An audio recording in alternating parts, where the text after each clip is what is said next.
So Resident Evil Village has been out for about a week now, and it's seen a massive launch with over 3 million copies sold in just the first 4 days. This is fast on track to being the most selling Resident Evil game in the franchise, and it's to be expected with gaming being as big as it ever has been, Resident Evil Village being one of the few next-gen games available, and how successful the large and in-your-face marketing of this game paid off. So if you're new or old to the franchise or just looking to check this game out because there's literally nothing to play on your new system, well, that's what I'm here to help you figure out. I think returning players would like this title a lot, depending on how much of a purist they are, of how much a Resident Evil game feels like a horror game or is actually scary, to indicate how solid of an installment the game is in the Resident Evil series. Resident Evil Village is not that scary, at least not as scary as Resident Evil 7, and that was intentional so that this one could be more accessible. Right away off the premise of the game, it's easy to tell which one is more terrifying. Being held hostage of a crazy family in a manor in Louisiana, or being teleported to an imaginary village with architecture loosely based off of like Romania and Gothic era architecture, and pitted against vampires, werewolves, hunters, and witches. Yeah, clearly one of these scenarios is more believable and therefore scarier than the other. So while Resident Evil Village goes balls to the walls with its designs, it makes up for the lack of contextual horror with its suspense. I think everyone can agree how awesome and nail-biting the first level of this game is. At the start of this game, after Ethan reacts to his wife being murdered in front of his face like an embarrassed teenager. What the hell?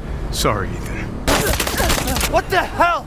Ethan, no. What the hell? Ethan Winters gets teleported away to the village of Winters, where a game plays like many traditional horror games. You walk in a hallway, there's a few spooks, a few moments of entering in some of the village homes, investigating in classic "what could have done this" Resident Evil style, and then the whole village of lichens or werewolves comes after you. And that's how most of this game is. It feels like a high intensity chase. You don't know what enemy is gonna come around what corner. The Resident Evil team said how they wanted Village to be the best of 4 and 7. And admittedly, Resident Evil 4 is still on my backlog, but it seems to me that these lichen sections were directly inspired by Resident Evil 4. The feeling of a whole village wanting you out and having bloodlust, and that fear of them using their home field advantage and your lack of knowledge of the area to their advantage. This game has no problem throwing tons of enemies at you. Tremendously fun to shoot at, with lichens trying to dodge your bullets as they close in the gap. It's clear the game wants you to play pretty aggressively, with the biggest and primary gameplay change from Resident Evil 7 to Village being that Ethan can block now. And I was a dumbass and barely used this my first time playing this game, but you can block pretty much everything in this entire game. Even massive boss hits that look like they're gonna grab you, you can block it. I just wouldn't have expected Ethan's little arms to block such colossal Resident Evil creatures, but Ethan Winters, known for being the luckiest asshole man in video games, surviving the unsurvivable, and always having funny magical green slurp juice on deck. Yeah, just douse it over your arms like a bee stung you. Then you can block and heal from everything. So yeah, this game basically plays as a sick-ass action-adventure game that has a horror theme. And my impression when playing this game was that I was on a haunted house ride that I never wanted to stop. But the core gameplay loop between shooting, looting, and progressing to the next area for the next high-intensity section, there's really only one part of this game that plays like a traditional survivor horror game. But if you just want a short and sweet action-adventure game with great level design, set pieces, and really out-there enemy design and variety, then you'll love this game. This game is pretty short. It took me about 9 hours to beat, and I got lost like an idiot a lot of times. The replay value is here though. I started my next playthrough the second I beat this game. It's so fun. The puzzles are all the same though. So in New Game Plus, you basically play it like an action game and just fly through the puzzles. This game made me feel like I was going against the members of God Hand. And I was so excited as I progressed through the game to see what each house and what their areas had to represent. But in retrospect, this is probably where one of my only complaints of this game comes in. If I had to make like a quick tier list of all the houses, it would definitely be Lady Dimitrescu at the top, not because haha funny, tall vampire MILF lady, but because its blend in level design, mini bosses, puzzles, and overall aesthetics. Even though Lady Dimitrescu is not all that scary, it's just her voice makes it sound like you're being scolded by an angry mother. Where do you think you're going?